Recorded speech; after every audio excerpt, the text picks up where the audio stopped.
Capital Impact Partners is a national nonprofit CDFI that has a place-based strategy in Detroit. And what's exciting is today we are having a grand opening for a mixed-use project that is using our Detroit Neighborhood Fund that is really starting to help spur economic development in Detroit neighborhoods, and particularly this neighborhood of West Village. Hi everyone, thank you for joining us today. I'm Melinda Clemens, a senior loan officer at Capital Impact Partners. Capital Impact is a national nonprofit CDFI that has a place-based strategy here in Detroit. To date, we've lent over $150 million in the city of Detroit, and we're excited to do much more in the coming years. So thank you for joining us on this cold morning to celebrate the grand opening of this beautiful mixed-use project, the Garland. It delivered, if you can believe it, under budget and half the construction period.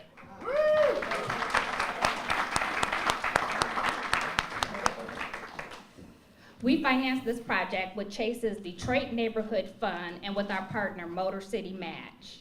At Capital Impact, we are delighted and excited with the development that's taking place in West Village, and we look to do more. We could not have asked for a better development team in Reimer, Mark, Charlie, and Alex. And I would like to call Alex DeCamp to tell you a little bit more about the project.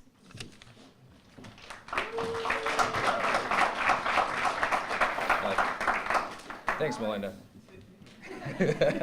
Thanks, Melinda. Melinda was our loan officer, and we really could not have done this project without her and the program and the product that they have. My name is Alex DeCamp. I'm representing the team of Charlie Dabrowski, Reimer Priester, and Mark Seppala, but I'm also speaking to you today as a neighborhood resident. I moved into the area 4 years ago and was really attracted to the West Village because of the housing type, not just the historical nature of it, but the mixed housing type, that you had single family, duplexes, and multifamily, and mixed use. And soon I met my neighbors, and everybody would always tell stories about how the best restaurants were out here and all the activity that was out here. And as an association, neighborhood association, we learned that we're really excited for the growth that's coming to the city, and particularly the mixed use that can come to West Village because of the housing type and the bones that are already here. But also, as a community, we get together and we try to be as inclusive as possible. And more at our neighborhood strategic planning sessions, we have the local CDCs and the nonprofits and the block clubs get together so everybody has a seat at the table and to make sure that the development moving forward is a very inclusive neighborhood. With that being said, though, we're very excited for this mixed-use project, and I'm going to tell you a little bit about it. 2 years ago, we purchased this building, and I'm going to really talk about the two-block area that we're looking at.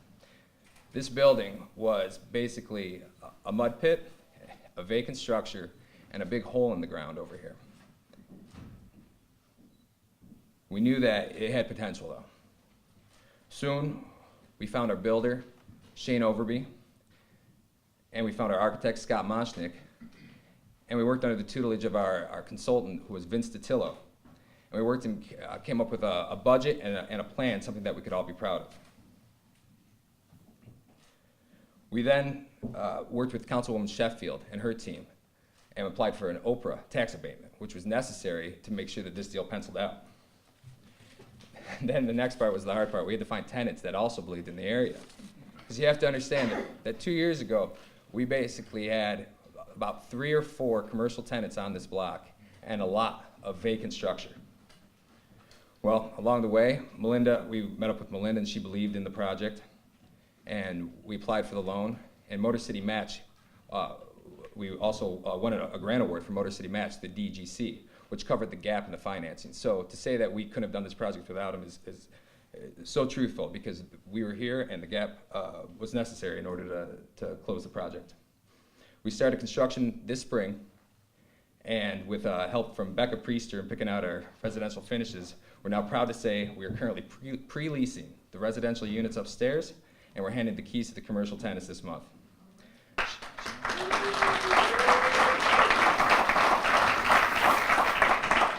Shane, Scott, Vince, Becca, Anthony, Councilwoman Sheffield, and Melinda, thank you all. So since we started our business, since we started our project, 4 new businesses have opened up on this block. And when you walk outside and look and see 11 storefronts, there are 11 vacant storefronts, know that of those, all of them are either under construction or have pre-development plans. And of those 11 structures, 9 of those are either leased or pre-leased. So within the next year, you're gonna see, I've got my list here, you're gonna see a Creole restaurant, a neighborhood bar, another sit-down dining concept, an art gallery, an antique store, a French cafe, and then 2 retail concepts. This is just 2 blocks in West Village contributing to the greater development in this area. Also to note, Kercheval Avenue is part of the Iron Bell Trail, which is a bike trail that goes from Belle Isle all the way up to Iron Mountain in northern Michigan, which will really help with the walkability along this avenue. And recently, West Village was awarded the designation of being an eco-district, and that was through the hard work of EcoWorks and our neighborhood sustainability team through the West Village Neighborhood Association, and they were awarded a $100,000 grant to do a green project in the neighborhood, which they're going to focus on the alley behind us and make it a green alley. We are so excited for this, and those are just a few of the things that are coming to the area. In this building, we have 2 commercial tenants. The bay at the end that we're not in right now is going to be an all-hair type hair salon, which will be opening this spring, and one of his team members is here today if you want to find out more information. Over here we have a patio space, but then beyond that patio space is actually an open community space that anybody from the community can come and use, and I believe we're going to put some picnic tables out there. And then in this spot today, we're going to have Geiger Eat Shop, which is a new restaurant concept from Greg Rayner, owner and operator of the award-winning Cafe Muse located in Royal Oak. Some of you may recognize Cafe Muse for when Oprah's friend Gail visited and proclaimed it had the best grilled cheese in the USA. Greg has been busy opening Atomic Chicken on Woodward and New Center and updating his home in Boston Edison. We're very excited for Greg, and here he is now to tell us more about his restaurant.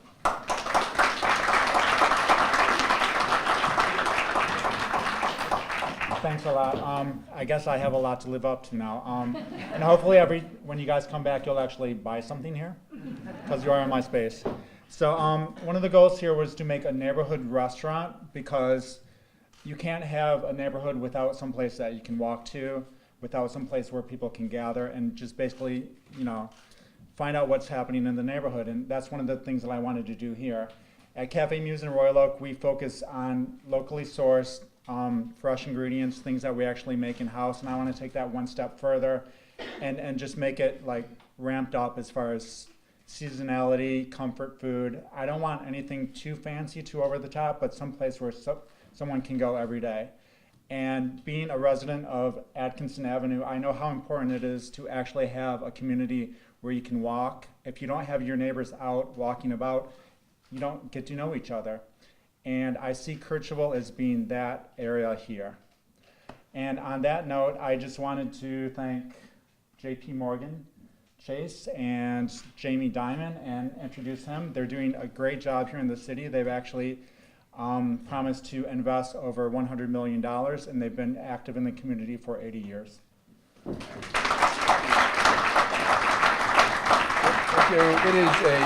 It's a real pleasure to be here, because you're watching the redevelopment and growth of a city that suffered for so long. And JP Morgan only plays a little part, but I want you to know I'm just so damn proud of you guys. You started a new business. You helped them get going. You're starting some. I hope you're catering on lunch today, because I know how good your restaurants are. And we try to do things that are catalytic, that can help a community grow. So we make a little investment in a place like this, as you pointed out, the whole neighborhood. And we try to do the same things in training. Last night we had a dinner for Entrepreneur Color Fund, 30 businesses. One of them standing right in front of me trains people, but people who do trucking, construction, restaurants. And so watching Detroit grow is just an absolutely fabulous thing. Most of the credit for that goes to your mayor. Your mayor somehow got elected doing door-to-door. He's probably got one of the toughest jobs in America, getting the city growing again, and it's growing again. The employment is up probably by 6,000 or 7,000, probably for the first time in 25 years. And hopefully the population is starting to change, neighborhoods are blossoming, 10,000 blighted homes are gone. Businesses are coming back. So it's a fabulous thing to see. And I actually think this mayor in Detroit set an example of what America should be doing, which is all of us, business, civic society, not-for-profits, government, getting together, fixing our problems. So with that, Mayor, the floor is yours.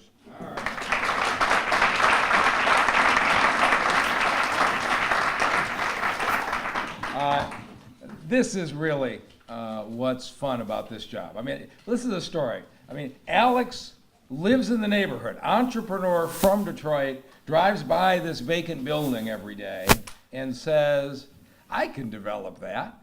And he's right, you drove down this block 2 years ago, and you wonder how he could have gotten up in the morning and thought you could redevelop the building, but he had the vision. And then Greg, who's got a national reputation as a restaurateur, to want to come into this area. And of course, he's done a great job with Atomic Chicken as well. But we have a clear strategy for neighborhood development.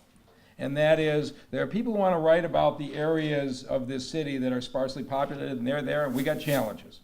We made a decision to build out neighborhood redevelopment in zones of density. We took our most dense areas and said we're going to fill in the houses, then we're going to fill in the commercial strips near the houses, and a whole combination of strategies. And in West Village, a few months ago, some of you were there, we did the announcement on the new apartment building in the vacant lot. We're building housing density. Earlier this year, I was down the street. There was an old NBD Bank building, Jamie, one of yours, that was down the street. I went by one day, and they're doing work inside, and I go in to see what's happening. They've opened a flower shop, a wine shop, and upstairs lofts, restored it beautifully.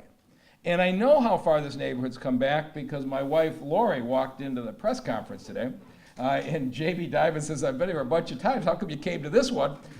We live a few blocks away. She was in the neighborhood shopping, saw all the activity, came over to see what was going on. But the idea that people are coming into this neighborhood to shop is a relatively recent development. And Motor City Match was a central part of that strategy. We said we are going to target buildings ready to go and grants to entrepreneurs in areas where we're building density. And the fact that Alex figured out how to access it and to take this building.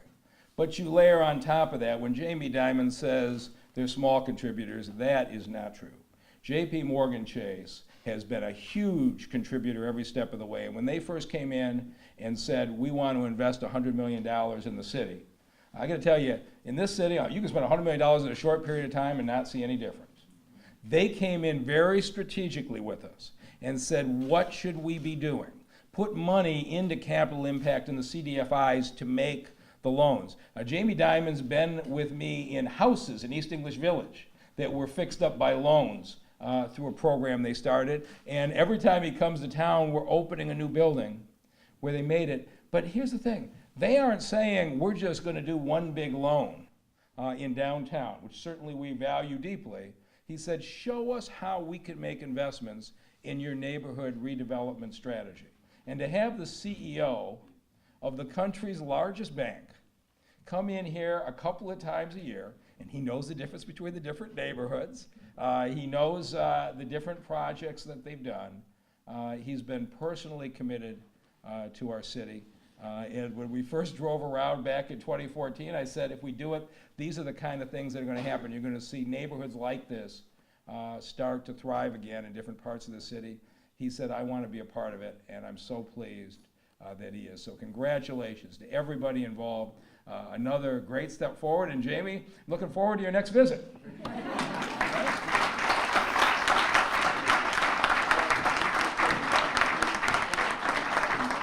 Thank you, Mayor Duggan. Well, we're going to wrap up, and there are refreshments in the other room, so please, there's coffee, waters, and refreshments. Additionally, there are tours that are going to take place on the units upstairs. I understand that there are 2 available. One has already been leased. And so please do a tour upstairs, and if you're interested, contact one of the development teams to talk more about it. Thank you for joining us today.